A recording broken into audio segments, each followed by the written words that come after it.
faith of any kind always comes by hearing. You didn't believe you were dumb till you heard you were dumb. You didn't believe you couldn't learn till you heard somebody say you couldn't learn. Your unbelief is a result of something you heard about yourself. And the more you heard it and rehearsed it and even argued about it and said you didn't believe it, every time you face a challenge, tell me the truth, don't those voices come back up? Every time you hit a low place, don't those voices come back up again? And you will never completely be healed or whole until you change the voice inside of your own head. And nobody can do this but you. You've got to make some conscious effort to begin to work to develop you. Start listening to tapes on a daily basis to begin to recondition your mind, to retrain your thinking. Listen to things that can empower you, that can enable you to create a new reality for yourself and a new life for yourself. You might appear to be strange around most people. Don't expect it to make sense to anybody why you've got to do this, why you have got to go. Why? I don't understand. You don't have to. I'm going for me. This is something I have got to do. How would an abundant person think? Write it down, dude, and fire and wire those thoughts in your brain and install the hardware. Keep doing it with attention and intention.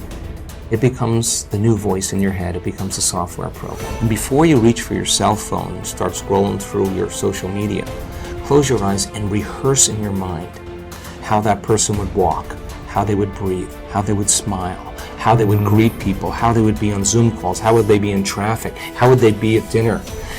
And the act of closing your eyes and mentally rehearsing the act, if you're truly present, the brain does not know the difference between the real life experience and what you're imagining. In fact, just a little bit of time, you start to install the neurological hardware to look like you already did it. You must have faith. You've got to believe in yourself. You've got to believe in your abilities, your ideas, unquestionably. You've got some idea, some dream that you might have to go back and brush it off and look at it again and say, I've got to do this. This is what I'm supposed to do. This is why I showed up. You've got to talk to yourself day in and day out, selling yourself on you and on your potentials. And all I want you to do every day is just say to yourself, when you feel that inner negative conversation saying you can't do it, just say it. It's possible.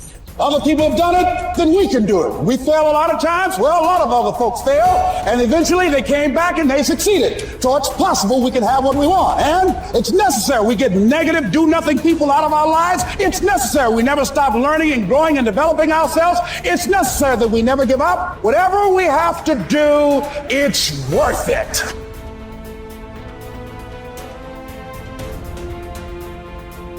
You have power over your mind, not outside events.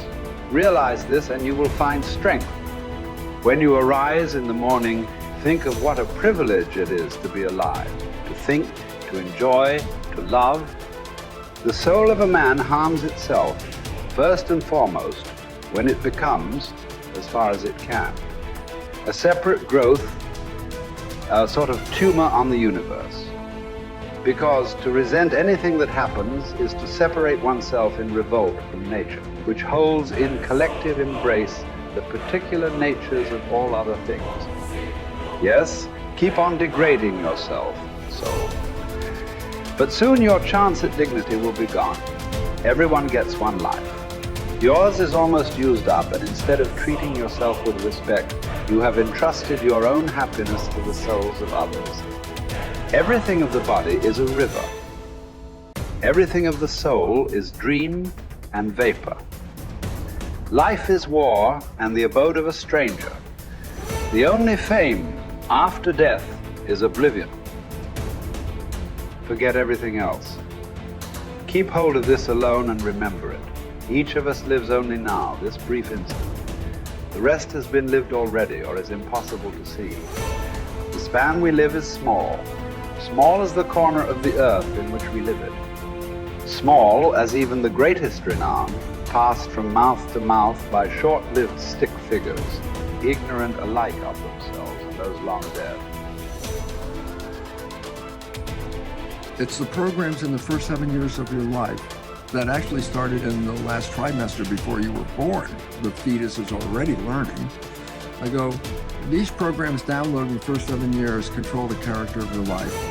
And I go, okay, what programs did you get? I go, well, wait a minute. What program did you get before you were born? Your life is run by programs and you have no conscious awareness of these programs because your conscious mind wasn't working when the downloads were occurring. So all of a sudden I said, now we have a problem. I go, you've been programmed, you don't even know what the hell the programs are. 95% of your life is coming from the programs. Your life is a printout of your programs. Look at your life right now and recognize the things that you like that come into your life. They didn't get there by accident. They came in there because you have a program to, have those things.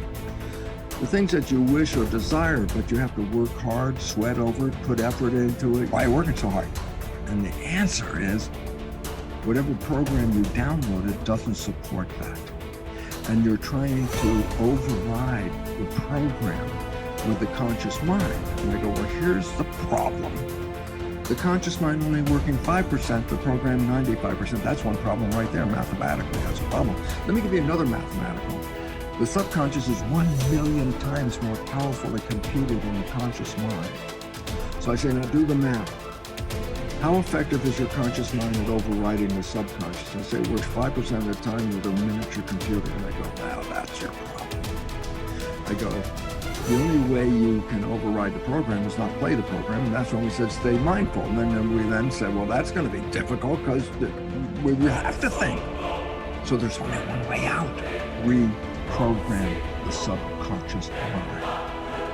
If you would put wishes and desire programs into the subconscious mind, that means that that program will be operating 95% of the day. Meaning, whether your conscious mind is in control saying, these are my wishes and desires, or the conscious mind's thinking, then the subconscious mind comes in and says, these are my wishes and desires, then guess what? Then 100% of your life you're living wishes and desires. And therefore, all of a sudden, then the work has to come back to each of us as individuals. Each of us got programmed. Each of us is manifesting that program. We give up our power in many of the programs. A fine example is, you were sick as a kid, and just like your parents and any other family members, when you were sick, you went to the doctor. And I go, that's a habit. I said, what does it mean? It says, we learned this in the first 7 years. The program, it says, when you're sick, you give up this power and you go to that doctor and you accept the doctor as the power over you. Because when it came to health, it's like, no, you don't do it. The doctor does it. That's the program. I say, so what's the point? You have given up power over the control of your life and have given it to the truths, quote unquote, offered by the doctor. I go, significance. I go, the doctor misreads your diagnosis and then tells you, oh, I'm sorry, you only have 3 months left to live. And I go, significance.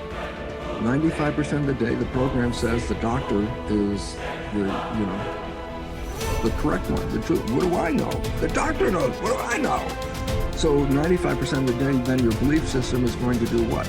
Take the words of the doctor and manifest them as truth. I go, what's that mean? Well, you're going to die in about 3 months. I go, from what? I go, hey, that was a misdiagnosis. You're still going to die because your belief system will manifest an illness that will terminate. Cancer, for example, is not due to any genes. There's no gene that causes cancer. The genes are correlated with cancer. Well, what causes cancer? I say disharmony and repressed anger is one of the big ones. I go, so then I say the genes didn't cause it? I say no.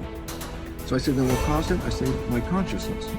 I say what? Repressed anger, And I go, so what? I say, well, change consciousness, and guess what? You can go into remission. The cancer will go away as soon as you change the consciousness.